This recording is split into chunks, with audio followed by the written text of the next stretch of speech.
So yun nga mga ninong, ito na. I-unbox na natin yung ibon natin. Galing sa Luis.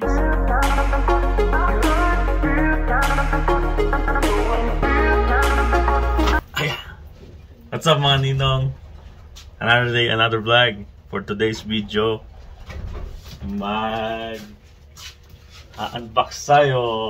Tadaan! Ayan o. May bago tayong ibon na dumating. Galing sa Louisiana Perch. Ayan o. Ito na yung ating kinahihintay na ibon na finisher. Hindi lang finisher, pero money winner siya ng Louisiana. Okay? Stay tuned lang mga ninong. Ganda ng effects natin ngayon, bumalik kasi ako ng bali ng gimbal para dun sa natin sa cellphone natin na ginagamit. Ayan. Pwede ko siyang hawak lang dito. Ayan o. Ha? Kahit hindi ko na siya hawak, gumagalaw mag-isa. Kasi may remote. May remote tayo rito. Ayan. Bali, yun nga, for today's video ngayon, mag-unbox tayo ng mga ninong. Saka, tignan natin yung mga bagong papisa ng mga inakay. Saka kung sino yung malalaki. Ngayon, ang dami na sumisiyap dito sa loob eh. Yung mga nagpapakain yung mga breeder natin. Saka ngayon, hindi pa nagpapakain. Noong oras na, mag-aalas 3 na ng hapon. Ayan. Medyo nasarap tayo ng tulog at napagod sa trabaho natin. Bali, itur ko kayo ngayon sa loob ng loft natin kung ano na itsura. Ayan. So yun nga maninang, pasok na tayo sa Maywagang Pinto. Maywagang Pinto. Ayan. Galit na oh. Di pa nagpapakain eh. Nilagyan ko lang sila ng tubig gabi. Ayan, ubos na. Ayan, yung tubig nila, ubos na. Galit na. Galit na galit. Ayan, bali dito tayo sa kabila. Sa breeder natin. Station, ayan. Oops, okay lang ba kayo dyan? Okay lang ba kayo? Oops, sala. Lalaki na nung mga inakay natin, no? Ayun, no? Healthy. Blue bar. Ayan yung pair number 1 natin. Ayan, no? Ano yan? Baptisan 53. Tsaka Gaspacho. Line nila 7. Blue bar. Ito naman, nagdilimlim pa rin hanggang ngayon. Walang bago. Sila sa wala. Uy, dito. Wala din. Pinagbago. Kundi blue bar din. Ayan, o. Ayan, o. Ayan, mga ninong. Ayun. Maka mag-checker juice, o. Pero blue bar, eh. Wala. Pinagdamutan tayo ngayon na this season na to, ah. Wala tayong dito naman sa kabila.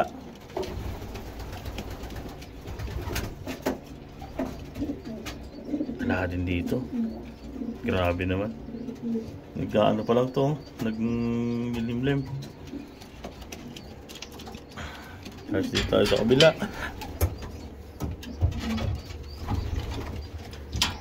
Dito naman. Blue bar din siya.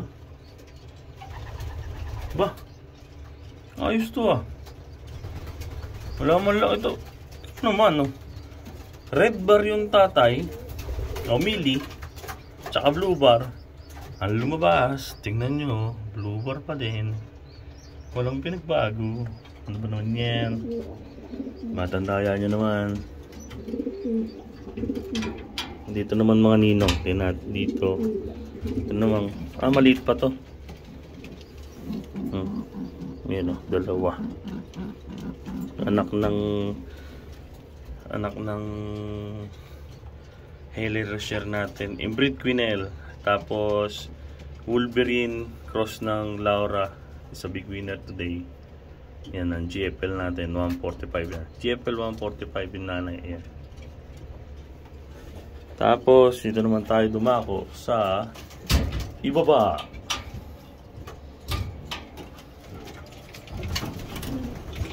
Pivot tayo. Oh, ito may white flight oh. White flight. Yun, for the first time. Kita din ng white flight. Kabila naman, checker.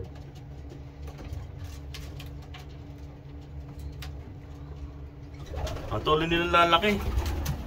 Yan yung mga natin. Tapos ito, pinag-pair ko ngayon. Ginawa ko dito, parang bull system. Bali, parang 5 araw ko ata pinakasta yung hen natin dun sa Wolverine natin dun. Yung Wolverine dun na anak ni Wolverine. Pinakasta ko siya ng 5 days. Tapos pinarisan ko ngayon ng 6 days siya ng si inbreed natin, si inbreed Magic Florian. Yan. Sana magtagumpay tayo dun sa breeding na to. Ang lumabas si Wolverine. Titingnan natin. Yan. Pero palagi ko, pasok naman na yung ng Wolverine dyan. Yung similya ng Wolverine. 5 araw na iniiwanan ko sila for 30 minutes. At saka nakikita ko naman na pinapatungan siya nung Wolverine 2 beses siguro. Laging 2 beses yun every lalagay ko. Yan. Tapos yun lang. Yun yung update natin sa sa ating breeding station. Pero magano tayo ng tubig. Ubus na yung tubig nila. Yan o. Dito ubus na. Wala o. Magalaw yung inumin dun eh. Ito man o. Ito man. Dumi pa. Yan o. Yeah. So yun nga mga ninong. Magpapakain muna tayo ng mga ibon. Dahil yun nga, nagalit na to. Sumasalubong na nga. Gutom na. Okay. Yun mga ninong. Ilinis muna tayo ng mga inumin nila. Ayan. So bali, everyday natin itong ginagawa. Naglilinis tayo ng inuminan kasi minsan ang ginagawa nila, nadudumihan nila yung yung inuminan. So ang tendency, nagkakadumi nila yung inuminan, kaya doon minsan nakukuha yung sakit nung mga inakay natin, or pagka yung mga nabibreed tayo, o kaya pagka yung sila ngayon nagsusubo, sila ng inakay. Yan nangyayari kung siguro masushoot minsan dun sa loob, madudumihan. Kaya ugaliin natin dinilinis araw-araw yung iba. Sabi kasi nila sobrang linis naman daw pagka yung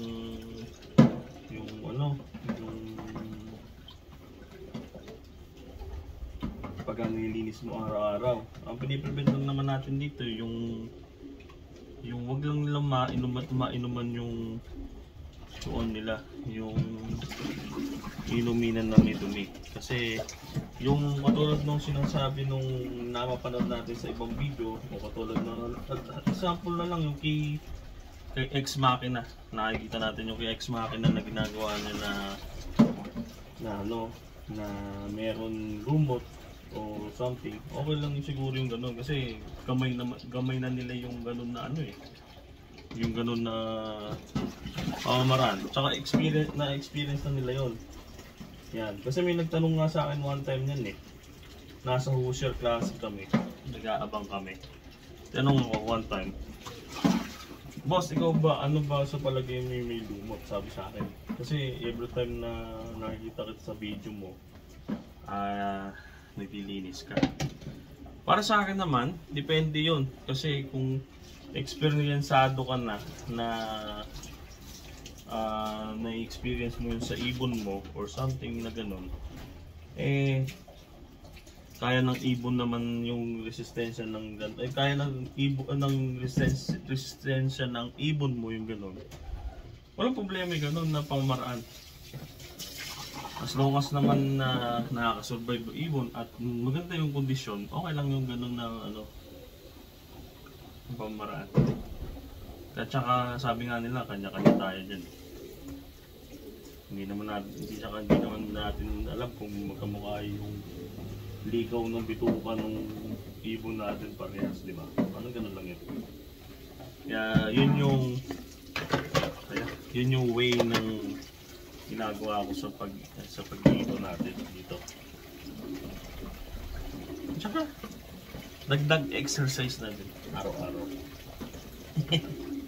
Alam naman, team chubby tayo, nananaba tayo mga nino. Lakas kakain, lakas titibag eh. Kumbaga, yan na rin ang mismong exercise mo dito. Tapusin ko na ito mga ninong. So yun nga mga ninong, nabigyan na natin sila ng pagkain, tsaka yung tagay, ayan na. Yan na yung, nabusog na yung mga stock bird natin, no? Dami. You know? Grabe. Dito naman tayo sa ano natin, sa breeding station. Ayan, kasalukuyan sila nagpapakain yung mga breeder natin sa mga inakay nila. Yan. Bigyan na rin sila ng pagkain tapos ng inumin. Ayan. So far so good naman yung on natin, yung pag-breed natin. Wala naman ako nakikita hindi healthy na inakay. Mostly araw-araw ko sila tinitingnan kung sakali na kung sino yung nagkukulang, yung ang gagawin natin, it's either pagbibigyan natin or talagang ikakal natin sila pagka yung ano, kasi hindi dapat natin pinapabayaan yung mga inakay, or pagka naman talagang mahina yung inakay, talagang dapat kinakal na natin para hindi na tayo, alam mo yun, hindi na ma-compromise yung pag-breed natin. Kasi ang mangyayari niyan, magigip tayo ng mahina na inakay. So magsasuffer lang yung ano natin, yung karera natin sa OLR. Magsasayang ka lang ng panahon, sasayang ka ng pera para doon sa sa ganung bagay. So yun, pagka nakakita ka ng mahina, ayun, kalmo na kaagad. Yan. So yun nga mga ninong, excited na tayo para ipakita yung bago nating ibon na sinasabi sa inyo na galing sa Louisiana Perch. Yan. Stay tuned lang mga ninong. So yun nga mga ninong, ito na, i-unbox na natin yung ibon natin galing sa Louisiana Perch. Ano ba ito yung ano niya, yung tag. Yan. Teka, iyan natin. Uy, number pa, number 18 nakalagay. Makawala kasi. Yan. Uy, maganda ang ipunong yun na to ah. Uy, ganda naman. Ganda ng ipon ng ibon. Grabe. Ang bilog oh. Handa na ba kayo mga ninong? Ayan. Napakilala natin si Guardian Deity. Tadan! Oh, ha? Ang ganda naman. Ang gandang ibon. Grabe pala. Yan. Bali, ano siya? Blue check. Oh, wow, pinting. Grabe.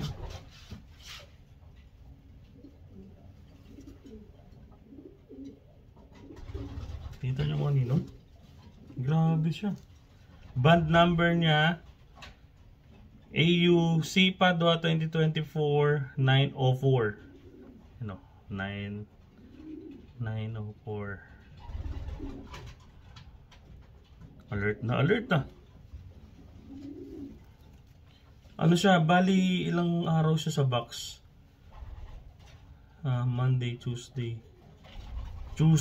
So 2 araw siya sa box. Oh, ang top pa rin nung ano niya, nung condition niya. Oh, alert na alert pa rin. Oh, ang pakpak. Oh, magbabibrate. Oh, lakas magbibrate. Grabe. Oh. Kinakabahan mga ninong, nainom nata ng kape. Oh. Grabe to. Ang gandang breeder natin to. Magiging magandang breeder. Oh, lakas mag-vibrate to. Napapansin yung mga ninong. Oh, mag-vibrate to. Ganda, haba ng pakpak nyo.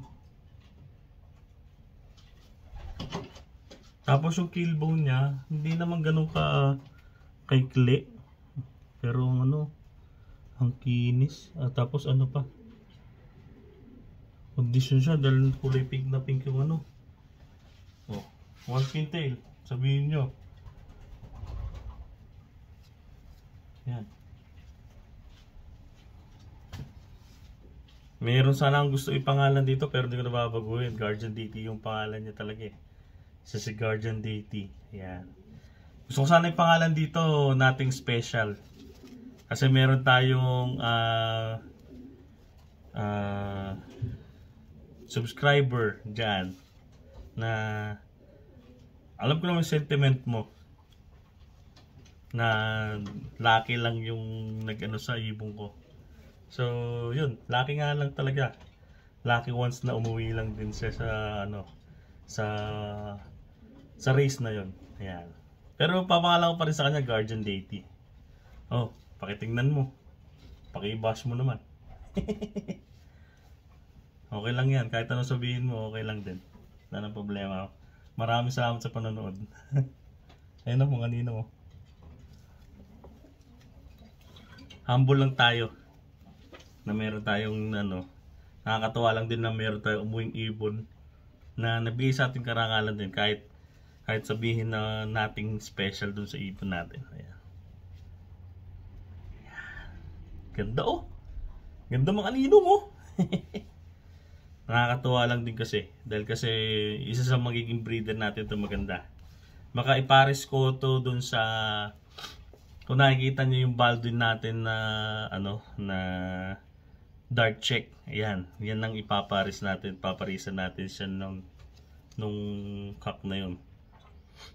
Kasi parang ang ano ko, hawak ko dito. Ang laki nung ano, muscle nyo. Kasi nag-race kasi ito eh. Kaya ganito siguro, kaya ganito katawan. Same sila ng ano, same sila ng karakteristik nung Baldwin natin. Malaki yung ano, parang apple body. Ito parang apple body dito ibon na to. Maliit lang siya, ano, parang medium size na hen. Tapos apple body, ayun oh. Yung pagka hinawakan mo, bulto yung katawan mula sa balikat hanggang sa katawan. Yeah. Tight bend. Oh, ayun oh. Isang ano lang. Isang pagitan lang, isang daliri lang pagitan. To si Guardian Deity. Ayan. Lingo pa naman dun. Ayan. Gandang ano, gandang dalaga. Ayan. So yun lang mga ninong. I-wrap up natin na yung video natin dito at maraming salamat sa lahat na nagsusubscribe sa atin, na patuloy nagsusubscribe at saka yung mga bago natin at yung yung mga subscriber natin ngayon. Big shoutout sa inyo lahat, para sa inyo to. Itong tagumpay natin. Bali, maraming salamat sa inyong panonood at pagko-comment. Kung napapanood mo tong video na to, mag-comment ka para makita ko kung saan hanggang saan yung nararating ng video natin. So yun lang mga ninong, maraming salamat sa panonood. Peace mga ninong.